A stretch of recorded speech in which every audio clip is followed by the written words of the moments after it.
O que é um vetor no eletromagnetismo? Qual a informação que o vetor nos fornece? Onde aplicamos vetores? Como operamos com vetores? Olá, meu nome é Manuel Gibson, bem-vindo à série sobre vetores, aplicações no eletromagnetismo. Estamos interessados na aplicação e conhecimento dos vetores no eletromagnetismo. Este é o primeiro vídeo da série, uma introdução. Veremos os seguintes assuntos neste vídeo. Vetores no eletromagnetismo, vetores o que são, e faremos algumas considerações sobre os assuntos apresentados. Vamos começar com o nosso primeiro item, vetores no eletromagnetismo. Vejamos alguns exemplos de vetores no eletromagnetismo. O vetor força elétrica colombiana, talvez a primeira equação do eletromagnetismo que nós estudamos. O vetor campo elétrico, o vetor campo magnético, não se surpreenda, existe a notação. O vetor auxiliar magnético, H, o vetor densidade de fluxo elétrico, D, o vetor potencial, que é um vetor auxiliar, e o vetor magnetização. Mas tem mais. O vetor diferencial de comprimento, dl, o vetor diferencial de superfície, ds, o vetor densidade de corrente, J, expresso em ampere por metro quadrado, o vetor densidade de potência e o vetor polarização elétrica.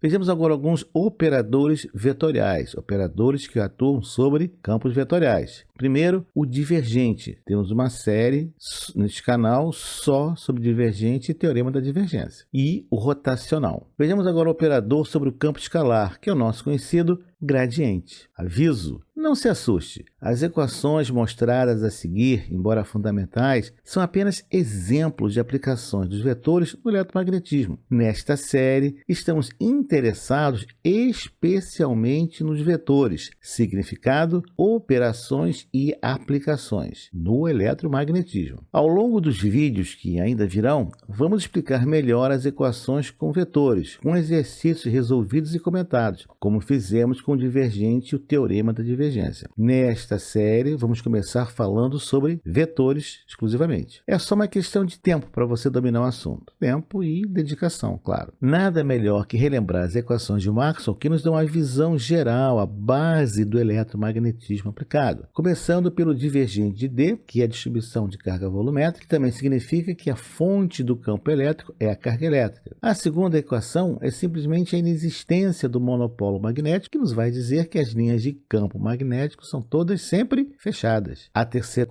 equação é a conhecidíssima lei de Faraday. Relaciona campo elétrico de um lado e campo magnético do outro lado. Um campo magnético variante no tempo produz um campo elétrico. Já a nossa última equação talvez seja a que mais importante, a que mais tem informação. Ela é a lei de Ampère acrescida do termo de Maxwell e ela nos mostra tipos de corrente, de condução e a onda eletromagnética. Do lado esquerdo nós temos a equação na forma pontual, equação de Gauss na forma pontual, a lei de Gauss na forma pontual, e do lado direito na forma integral. Temos aí o divergente de B igual a zero, o integral de superfície fechada, BDS igual a zero. Rotacional de E igual a menos dρ de B, dρ de T. A lei de Faraday, a força eletromotriz, volt, integral de percurso fechado, EDL, igual menos integral de superfície de dρ de B, dρ de T, ds. Finalmente, a equação de Ampère com o termo de Maxwell, rotacional de B, corrente de condução e corrente de deslocamento. E aí está na forma integral diferencial. A pergunta é, como daqui, desta equação, nós chegamos nisso? Ou como isso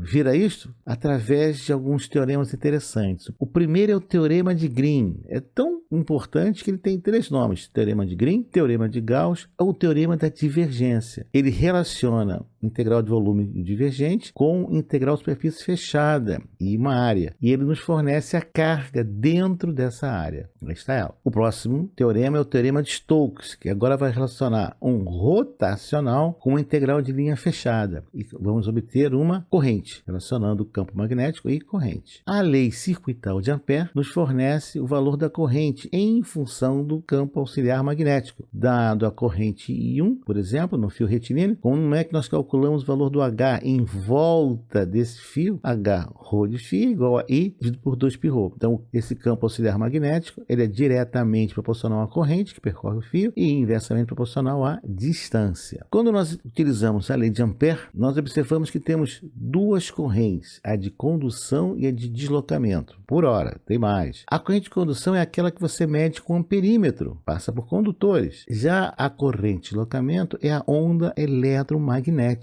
Esse é o termo de Maxwell, de Rondier, de Rondité. Observe, inclusive, que dessa forma como está escrita, aparece o termo C, que é a velocidade de propagação da onda eletromagnética no vácuo, cerca de 3 × 10⁸ metros por segundo. Vejamos o exemplo agora de uma carga pontual positiva. Observe que próximo à carga, as linhas de força de campo elétrico são mais intensas e vão diminuindo conforme nos afastamos da carga. Se temos agora uma carga positiva e negativa, nós temos essas linhas de campo, que é o caminho que uma carga positiva seguiria, caso colocado entre essas cargas. A força entre as duas cargas é dada pela conhecida lei de Coulomb, função das cargas de uma constante e inversamente proporcional ao quadrado da distância entre as cargas. Observe que a força atua na linha entre as duas cargas. O lado esquerdo da equação é um vetor, força elétrica, expressa em Newton. Do lado direito temos um vetor unitário de Q1 para Q2. Veja os vetores sendo utilizados. A lei de Gauss, observe, nós temos uma superfície fechada e nós temos aqueles pontos representando cargas elétricas e uma distribuição volumétrica de cargas elétricas, que nos dá a lei de Gauss, que é a integral da superfície fechada de ds, produto escalar de vetores, vai ser igual à carga contida nesse volume fechado. D é o vetor densidade de fluxo elétrico em Coulomb por metro quadrado e ds é o vetor de superfície diferencial metro quadrado. Observe duas placas metálicas e as placas são ligadas a uma bateria, um potencial positivo e o negativo. A equação da força entre essas placas é dada por Q vezes E. Q é a carga e E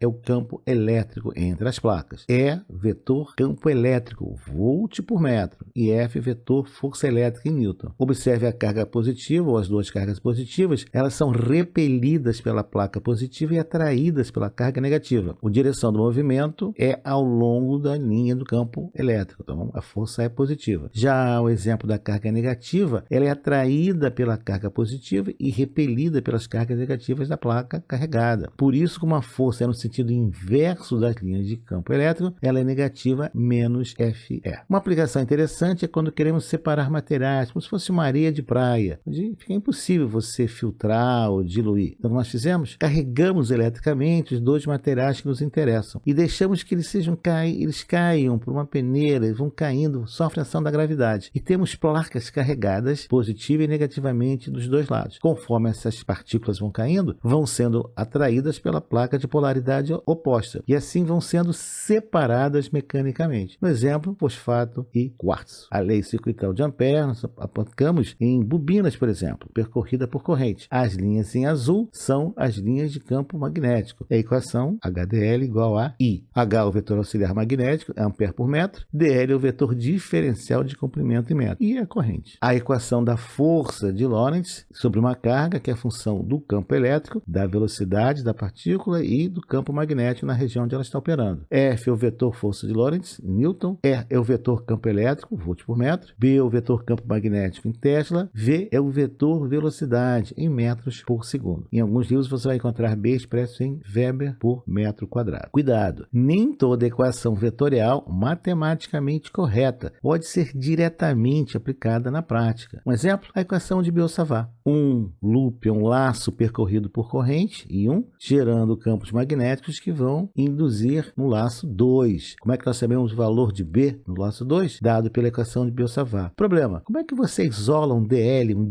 elemento diferencial de comprimento? Não tem como. Então ela não pode ser demonstrada diretamente na forma como está. A lei de Ohm disfarçada, também já vimos, J igual a sigma E ou U igual a R vezes I. Aplicação vetorial. E agora a pergunta, vetores. O que são vetores, afinal? A palavra vetor possui diferentes significados, dependendo da área de aplicação. Na física e na matemática é uma grandeza que precisa de orientação, direção e sentido, e valor numérico, módulo para ser definida, como por exemplo força, velocidade, peso, campo elétrico, campo magnético ou vetor de Poynting. Na matemática e na física, um vetor é representado por uma seta e é utilizado para definir grandezas que não podem ser descritas apenas por um simples número. O vetor apresenta três parâmetros: módulo, direção direção e sentido. O módulo ou intensidade é o comprimento, dimensão ou valor numérico do vetor. Por exemplo, intensidade 10 volts por metro. Direção, a linha reta onde o vetor está posicionado. Por exemplo, horizontal, vertical, diagonal. Já sentido é a orientação para onde o vetor aponta dentro dessa direção. Por exemplo, para cima, para baixo, para esquerda, para direita. Então, o vetor composto de módulo, que é a intensidade, a amplitude, o comprimento, o valor numérico, e a orientação, dado pela direção e sentido. É importante lembrarmos disso. A orientação é dada por direção e sentido. Módulo e orientação. Nem tudo que é representado por uma flecha e tem amplitude e sentido é vetor. Corrente elétrica não é vetor. Essa flecha indicada no circuito representa apenas o sentido convencional da corrente elétrica, o sentido de deslocamento das cargas positivas. Corrente elétrica não é vetor. Essa figura mostrada ao lado aparece no slide número 4 desse vídeo. Afinal, a corrente é ou não é vetor? Claro que não é vetor. Observe que os vetores na figura ao lado são B, o campo magnético, F, a força magnética sobre a espira, e dl, o vetor diferencial de comprimento dessa espira. Todos têm uma flecha em cima, exceto I, que é corrente e não é vetor. Essa é a equação da força de Lorentz. É daí que nós tomamos as direções de força, campo magnético e dl. Na ausência de campo elétrico, essa equação pode ser escrita como F igual a I, integral de caminho fechado dl, rotacional de B. Talvez você tenha estudado como bioseno de θ. Aí está a equação e a corrente indica o sentido convencional da corrente. Cargas positivas, não é vetor. Se você está interessado em conhecer um pouco mais sobre eletromagnetismo, aí está uma pequena lista de alguns livros que você pode consultar.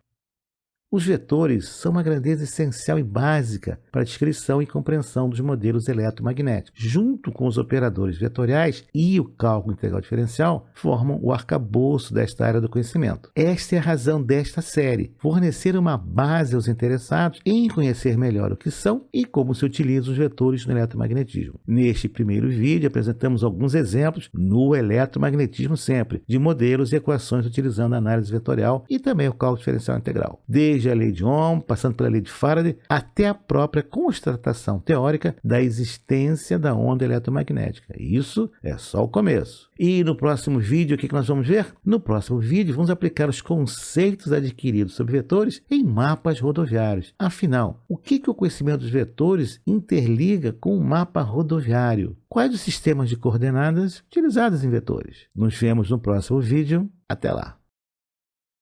Obrigado por ter assistido a este vídeo, deixe o seu like, inscreva-se no canal, acione o sino e seja notificado dos novos lançamentos semanais.